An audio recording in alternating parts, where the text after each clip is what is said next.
à vous tous, ici Guylaine Beauchemin pour l'émission Le Québec en parle. Alors, écoutez, aujourd'hui, nous avons un invité tout à fait spécial que j'ai découvert par l'entremise, vous savez, de Facebook. Et il s'appelle Damien Michel. Il est accordéoniste. Et aujourd'hui, nous allons parler du thème, écoutez, le thème, l'accordéon, une persévérance à toute épreuve. Alors, bonjour Damien. Bonjour Guylaine. Merci beaucoup d'être avec nous aujourd'hui pour cette belle émission qui va être sous la musique des tropiques finalement. Ben, déjà, merci à vous de m'avoir invité. Ben oui, on va partir sur une ambiance latino et puis très festive, oui, sous les tropiques comme vous dites. Ben oui, effectivement, parce que, vous faites de l'accordéon, donc vous jouez de l'instrument de l'accordéon, mais ce n'est Oui. pas typique, hein. L'accordéon en soi est un instrument qui n'est pas, du moins au Québec, c'est pas un instrument qui est hyper populaire, donc qui est très populaire. Nous, on l'entend beaucoup, l'accordéon, plus dans un côté, je dirais, festif, québécois, musique traditionnelle. Est-ce que c'est la même chose pour vous en France? Alors en France, c'est vrai que l'accordéon est énormément vu sous un côté, donc oui, populaire, dans les bals, dans les soirées dansantes, etc. Et c'est pour ça qu'on essaye, avec d'autres copains qui sont de ma génération, de faire voir l'accordéon sous un autre angle. Donc moi, j'ai voulu faire cet album avec un côté très latino, très festif, justement pour faire voir autre chose que le côté musette et populaire de l'accordéon que les gens, enfin, c'est l'image que beaucoup de gens ont. Hmm. Dites-moi, à quel âge ça a commencé cette passion de l'accordéon? Alors moi, je suis tombé amoureux de l'accordéon très très jeune, à l'âge de 7 ou 8 ans, quand j'étais en vacances en Auvergne, dans le centre de la France, avec mes parents. Et donc là-bas, c'est une région qui est très très basée sur l'accordéon. Il y en a, tous les orchestres ont un accordéoniste. Et moi, je suis tombé amoureux quand mes parents m'ont mené voir des orchestres, etc. De cet instrument. Dès que je l'ai vu, j'ai eu comme un coup de foudre. Mais dites-moi, qu'est-ce qui vous inspire avec cet instrument-là? Parce que c'est pas inné, c'est pas tout le monde qui décide Ah, moi, je veux jouer de l'accordéon. Alors moi, ce qui me plaît, oui, c'est le son déjà. Puis c'est vrai que l'accordéon, c'est un instrument qu'on peut absolument faire tous les styles. Et on commence à en voir de plus en plus aujourd'hui dans tous les styles qui sont kuduro, salsa, etc. Ou même dans les rock. Il y a énormément de groupes de rock qui ont des accordéonistes, donc on peut vraiment faire tous les styles, hein. Mais, mais dites-moi, est-ce que, là, vous me parlez de rock avec l'accordéon, c'est vraiment inusité au départ de voir l'accordéon. On voit souvent bon, la basse, la batterie, la guitare électrique et tout ça, mais l'accordéon en soi, dans le rock, c'est assez spécial. Ah oui, c'est spécial, mais ça donne une couleur, une autre couleur au genre de musique qu'on veut faire, et c'est ça qui est génial avec cet instrument. J'ai vu votre accordéon et d'ailleurs, les gens ont On pu peut le faire danser tout percevoir seul, quoi. Oui, effectivement. Mais les gens ont pu voir au tout début, votre accordéon est très spécial, hein. Il est très coloré, très, vraiment très, ici au Québec, on dit flash, très lumineux. Oui. Est-ce que vous avez personnalisé cet accordéon-là? Vous avez demandé aux fabricants de le fabriquer de la sorte ou on peut retrouver des instruments comme ça partout? Alors là, moi, c'est vrai que celui que j'ai, ça fait à peu près une dizaine d'années que je l'ai. J'étais allé complètement par hasard à l'usine qui se trouve à Lyon, donc en France, et ils avaient cet accordéon qui était là en exposition. Et c'est vrai qu'il m'a tout de suite plu par rapport au look qu'il avait. Il y avait beaucoup, oui, comme vous dites, des couleurs flashy dessus, les boutons qui sont de couleur argent. Et je suis reparti avec. C'était l'amour instantané de cet Oui, oui, oui, j'ai accordéon-là. énormément aimé le look qu'il avait, qui était très moderne. Et c'est vrai qu'aujourd'hui, il y a énormément de marques d'accordéons qui se sont mis à faire des accordéons et ce qu'ils appellent flashy. OK. Voilà, donc très moderne c'est pour ça que beaucoup de jeunes sont inspirés par cet instrument. Je pense que ça y joue beaucoup cette couleur flashy. Oui. Est-ce que au départ, c'est difficile d'apprendre cet instrument-là parce que c'est un instrument qui est à vent? Donc, ça demande une flexibilité au niveau des bras. Est-ce que ça demande une certaine force, une certaine dextérité pour faire en sorte de bien travailler cet instrument? Ben, c'est vrai qu'au départ, on travaille ce qu'on appelle énormément les mains séparées. Donc, main gauche, main droite. Et puis après, c'est comme les pianistes ou même les batteurs, que eux, ils ont quatre membres différents. Voilà, donc, ben, en fait, c'est pour ça. On appelle le piano à bretelles parce que l'accordéon, c'est exactement le même système qu'un piano. Ah oui? On a tout. Et oui, oui, oui. Quand on regarde une partition d'accordéon, c'est les mêmes que pour les pianistes. Donc, ça veut dire que le doigté et tout ça, c'est un peu la même chose que quand on joue du piano. Donc, les accords et tout ça, c'est un peu la même chose que vous me dites qu'il y a sur l'instrument en soi de l'accordéon. Oui, oui, oui, ça se ressemble 95%, les partitions sont les mêmes. Est-ce que vous, bon, depuis que vous êtes accordéoniste, depuis l'âge de 7 ans, vous avez participé à plusieurs concours. Est-ce que, bon, ces concours-là fait ouvrir le marché pour vous? Est-ce que c'était une façon pour vous de faire connaître et reconnaître votre style? Est-ce que vous avez développé aussi un style avec l'accordéon? Alors oui, moi je sais qu'à force de faire des concours, bah, comme on se fréquente, on revoit souvent les mêmes dans les concours.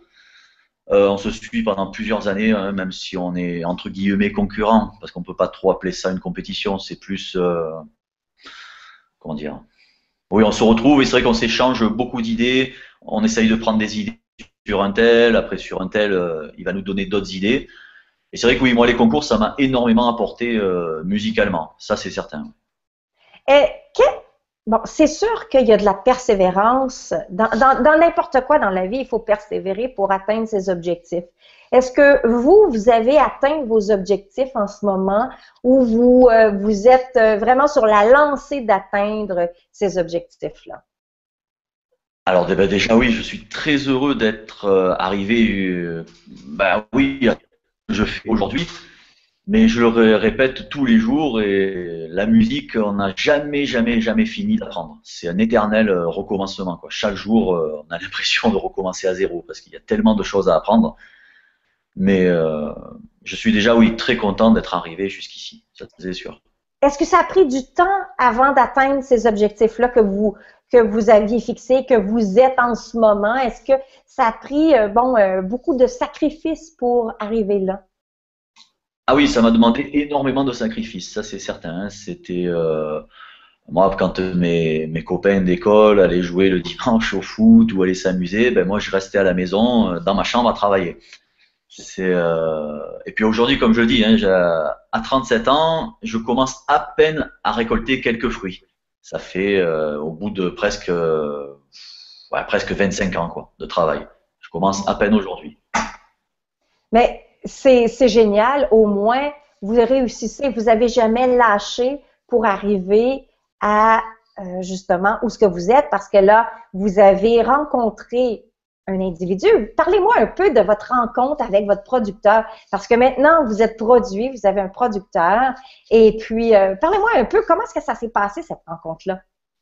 Ah ben ça s'est passé, c'est par rapport à un ami qu'on a en commun qui s'appelle Alain Antonelli, qui est de Toulon, donc du sud de la France. Lui, ça fait plusieurs années qu'on se connaît. Et comme il est pianiste dans la tournée Âge tendre, Tête de bois, ce qui regroupe plusieurs célébrités des années 70, 80, etc. Et lui, il était pianiste dans cet orchestre. Et donc, mon producteur aujourd'hui, donc Jean-Pierre Savelli, faisait partie de cette tournée, donc avec son duo, Peter et Sloan. Et donc, à l'époque, il cherchait un accordéoniste pour son spectacle années 40-80. Et Alain, Alain m'a parlé si ça pouvait m'intéresser de le rencontrer. Et donc, bien sûr, oui, moi j'ai dit oui, on s'est rencontrés. Et c'est parti de là. Voilà. Ben, on va avoir l'occasion justement de parler avec Monsieur Savelli, votre producteur. Mais tout d'abord, on va aller écouter un medley manga. On va pouvoir en parler un peu après comment c'est venu ce medley manga-là. Donc c'est un ensemble de chansons écoutez, des années 80, hein, fin 70, début 80. les dessins animés. Si vous ne savez pas c'est quoi les mangas, des dessins animés qu'on avait dans le temps, ici les Québécois et peut-être vous en France aussi sûrement. Bon, il y avait Candy, il y avait Albator, Goldorak, donc la panoplie de ces dessins animés qu'on chérissait tellement et qu'on pleurait tellement. Alors, on va aller écouter ça ensemble.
D'entendre le medley manga. Je ne sais pas si vous avez dansé là-dessus, mais moi, je sais que dans le temps, je dansais pas, je pleurais sur ces chansons, mais aujourd'hui, on peut danser parce qu'ils sont très, très festives. Écoutez, on a avec nous le producteur. Bonjour, Jean-Pierre. Bonjour. Comment allez-vous? Écoutez, avec ce magnifique soleil que nous avons sur Paris. Non, tout va bien, tout va bien. Tout va bien. Le soleil dans nos cœurs. Effectivement. Dites-moi, qu'est-ce qui vous a inspiré de Damien, cet instrumentiste, cet accordéoniste qui joue vraiment d'un doigté incroyable son instrument. Qu'est-ce qui vous a inspiré de lui? Ben écoutez, comme il vous l'a dit, quand j'ai décidé de faire ce spectacle des années 40 et 80, qui sont un peu le mélange des chansons de mon père qui chantait dans les années 40 et des miennes. Voilà, je me suis mis à la recherche d'un accordéoniste et c'est par la rencontre comme ça, donc d'un garçon du Midi. J'aurais pu prendre bien sûr un accordéoniste parisien, pour moi ça aurait été peut-être plus facile, c'était à côté de chez moi. Mais là, on s'est rencontrés, on a sympathisé, je l'ai écouté jouer et puis ça m'a plu. Et puis surtout, il aime ce métier, il a beaucoup bossé cet instrument, qui est un instrument très très très difficile. À l'époque, mon grand-père jouait de cet instrument. Ça a été mon premier instrument, mais je devais avoir 6-7 ans. Mais c'est vraiment quelque chose de très dur à jouer. Donc, il a beaucoup bossé. Et moi, finalement, c'est une petite récompense, quoi, voilà, pour de l'avoir avec nous. Et puis, avec voilà, ma chanteuse, les danseuses. Et on est très content d'avoir Damien. Et puis après, on a parlé d'autre chose. On a parlé de disques, de chansons originales, ce qui l'a vraiment intéressé. Mm-hmm.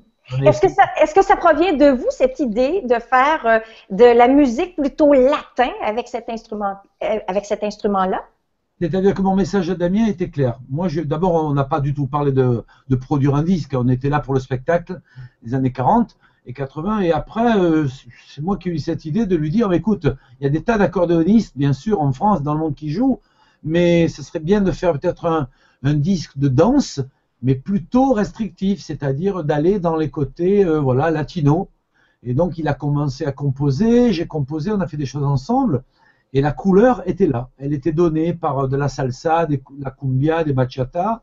Bon, après, j'ai eu cette idée de prendre des chansons manga, alors ça l'a fait un peu sourire au début, mais c'est vrai que ce ne sont que des tubes, et que j'avais chanté moi à l'époque, et on a fait ces chansons, et finalement, ça a du succès quand il fait ses animations. Et donc voilà, les titres ont gravi comme ça, et puis 1, 2, 3, puis on en a fait plein. Et puis après, voilà, l'idée de faire une pochette complètement originale, avec cette femme un peu dénudée, comme ça tous ses copains accordéonistes l'envient un peu, parce qu'ils pensent que c'est sa choriste. ou sa productrice, enfin je sais pas, en tout cas, ça fait rire beaucoup les gens.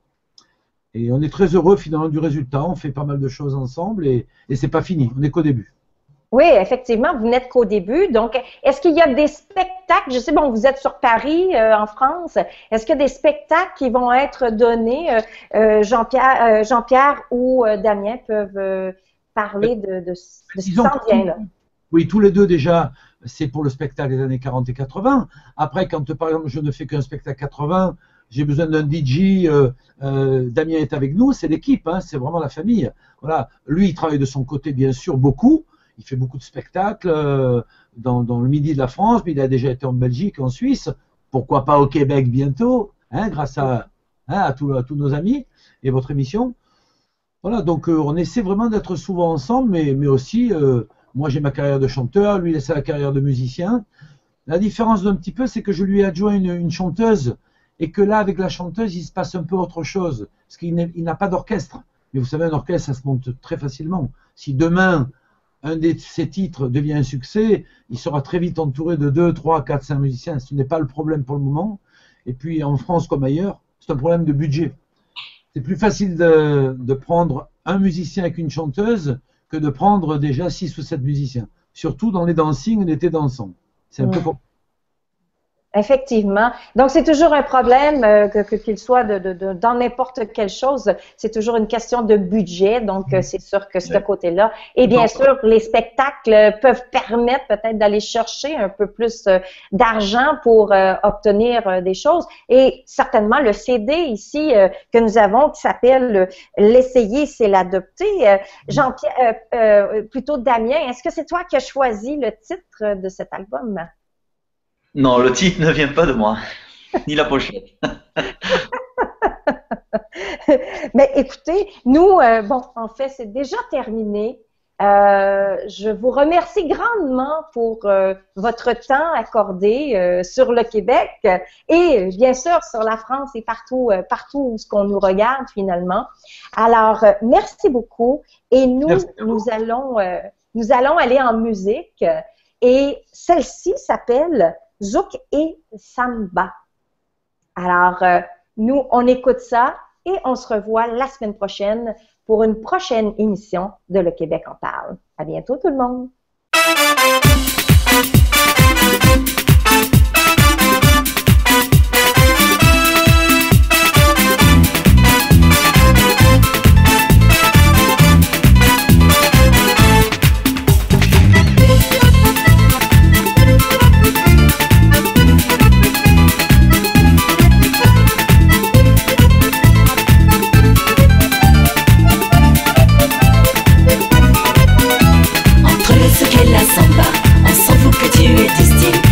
Y avoir de nouveau dans le bal qui ne danse pas. Suffit de vouloir s'amuser, de vouloir se croire sur les îles. Le plus dur, je peux t'assurer, ce serait de ne pas rêver.